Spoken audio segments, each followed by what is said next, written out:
మార్కాపురం జిల్లా ఎర్రగొండపాలెం పట్టణంలో తూనికలు కొలతల శాఖ అధికారి జావేద్ అహ్మద్ తన సిబ్బందితో కలిసి ఆకస్మిక తనిఖీలు నిర్వహించారు.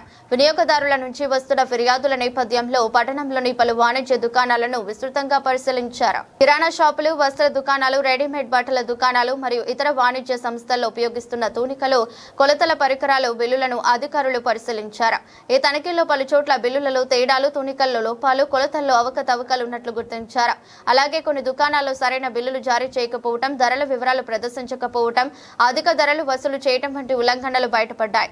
నిబంధనలు అతిక్రమించి పలు దుకాణాలపై అధికారులు కేసులు నమోదు చేసి చట్టపరమైన చర్యలు తీసుకుంటామని హెచ్చరించారు.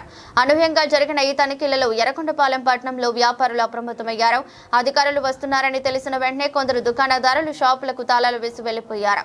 వినియోగదారులకు నష్టం కలిగించే విధంగా తూనికలు, కొలతల్లో మోసాలకు పాల్పడితే ఎట్టి పరిస్థితుల్లోనూ ఉపేక్షించబోమని అధికారులు స్పష్టం చేశారు. రానున్న రోజుల్లో కూడా ఇలాంటి తనిఖీలు కొనసాగుతాయని, నిబంధనలు పాటించని వ్యాపారులపై కఠిన చర్యలు తప్పవని తూనికలు, కొలతల శాఖ అధికారి జావేద్ అహ్మద్ తెలిపారు.